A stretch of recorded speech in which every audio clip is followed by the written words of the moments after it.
Nunca pensé que algo tan simple, algo tan pequeño, pudiera cambiar tanto. Siempre creí que las mentiras son solo eso, palabras vacías, sin valor, que se desvanecen con el tiempo. Pero la verdad, lo que aprendí tarde, es que las mentiras tienen peso. Pesan más de lo que imaginamos. Y a medida que las cargamos, nos van doblegando, sin que nos demos cuenta.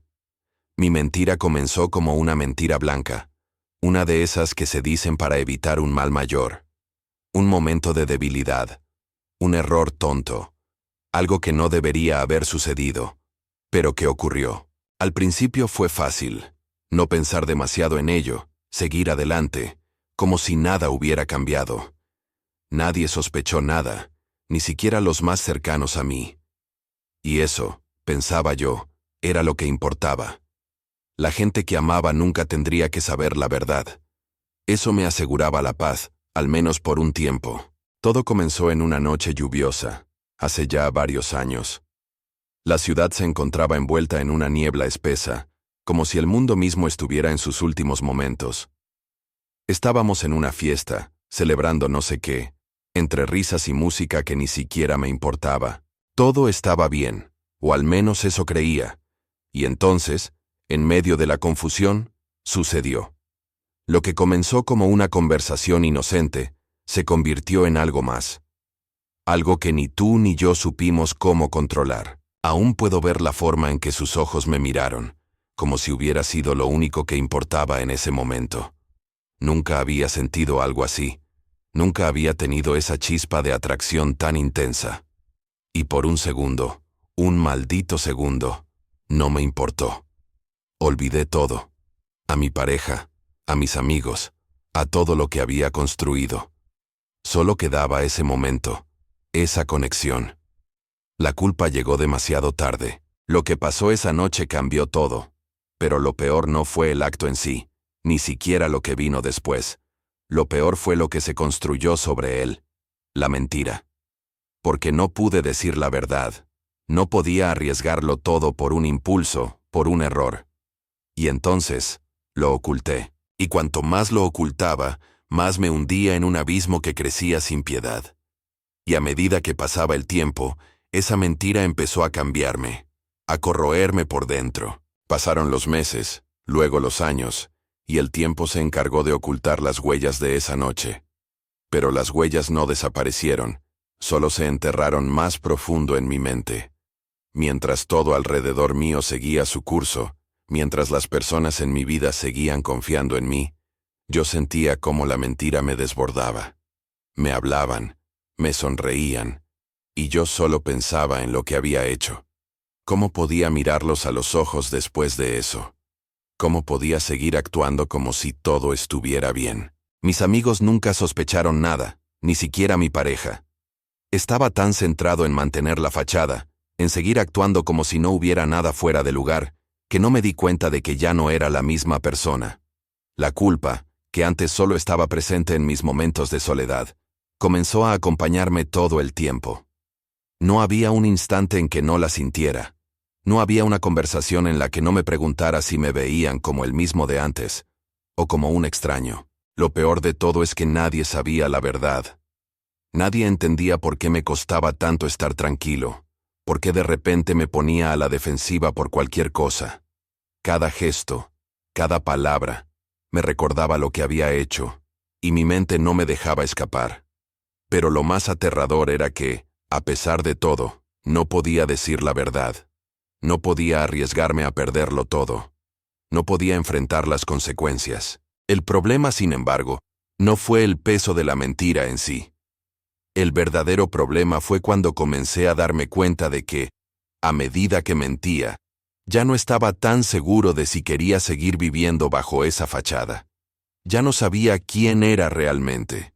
Si la mentira era lo único que quedaba entre yo y los demás, ¿qué sucedería si dejaba que se desmoronara?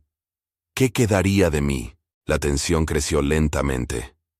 Empecé a dudar de todo, de mi vida, de mis relaciones, incluso de mí mismo.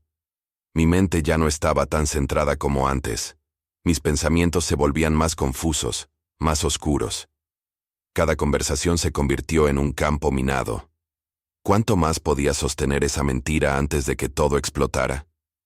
No lo sabía, pero estaba seguro de una cosa. Cada día que pasaba, la mentira se volvía más grande, más difícil de controlar. Fue un martes cuando todo empezó a desmoronarse. Estábamos en la casa de un amigo, celebrando un cumpleaños, y la conversación se desvió hacia temas que, honestamente, habría preferido evitar. Al principio todo parecía normal, risas, bromas, historias antiguas. Pero entonces, de alguna manera, la conversación aterrizó en algo que nunca imaginé que saldría a la luz. ¿Recuerdas aquella fiesta hace años?, preguntó Clara, una amiga de la universidad. Parecía que algo extraño había pasado esa noche, ¿no?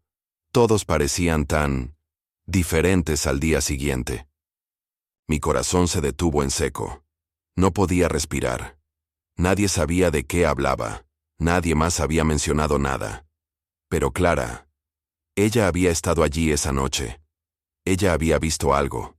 Y lo peor de todo es que en sus ojos había algo de certeza, como si ya lo supiera. La sala se quedó en silencio, y por un instante, todos me miraron. Mi cuerpo se tensó, mi mente comenzó a correr a 1000 por hora. Mi mentira estaba a punto de salir a la luz, y yo no sabía cómo detenerla. Esa fue la primera grieta. Una grieta que al principio parecía pequeña, pero que, con el tiempo, se convirtió en una fractura tan grande que no pude evitar que todo se desmoronara. La mentira ya no era algo que podía esconder. Clara no dijo nada más esa noche, pero la tensión en el aire era palpable. No podía dejar que siguiera así. Si no enfrentaba lo que había hecho, si no asumía las consecuencias de mis actos, perdería todo. Todo. Al día siguiente no pude dormir. El peso de la mentira me aplastaba. Todo lo que había hecho para ocultarla, todo lo que había sacrificado, estaba a punto de venirse abajo. Lo peor no era lo que podía perder, sino lo que ya había perdido. Mis relaciones, mi confianza, mi paz interior. ¿Qué quedaba de todo eso? ¿Qué quedaba de mí? Esa misma tarde, Clara me llamó. Su voz era tranquila, pero había algo en ella que me heló la sangre. Necesitamos hablar, dijo. Y en ese momento supe que no había vuelta atrás. Sabía que la verdad estaba a punto de salir, y yo no podía escapar de las consecuencias. Me senté con ella en un café, y por primera vez en años, enfrenté la verdad. No pude evitar mirarla a los ojos y por primera vez, decir la verdad. Lo hice. Fue un error. Y lo siento. Las palabras salieron con dificultad, pero al final fueron un alivio. El peso comenzó a aliviarse, aunque el dolor de las palabras que había ocultado por tanto tiempo me recorrió como una corriente helada. Clara no dijo nada por un largo rato. Finalmente, miró hacia abajo y suspiró. Sabía que algo pasaba, dijo en voz baja. Y ahora no sé si esto se puede arreglar, pero agradezco que finalmente lo digas. El proceso de reconstrucción fue doloroso. Todo a mi alrededor parecía desmoronarse lentamente, pero al menos había dado el primer paso. Y aunque todo lo que había hecho para esconder la verdad se desmoronó con un estruendo sordo, por dentro, algo había cambiado. La mentira ya no me poseía. Era libre pero también destruido. La gente en mi vida, los que alguna vez confiaron en mí, ya no me miraban igual. A pesar de mis esfuerzos por recomponer las piezas, el daño ya estaba hecho. Pero al menos, ahora podía empezar de nuevo, aunque sin las certezas que antes tenía. El mundo no volvió a ser el mismo después de eso. La mentira se había ido, pero la verdad dejó cicatrices. Ya no pude caminar por la vida como antes, sin miedo, sin dudas. Y aunque algunos me perdonaron, otros nunca lo hicieron. Tal vez se pueda reconstruir lo que se ha roto, pero la confianza nunca vuelve a ser la misma. No olvides darle like, comentar y suscribirte para traer más contenido a este canal.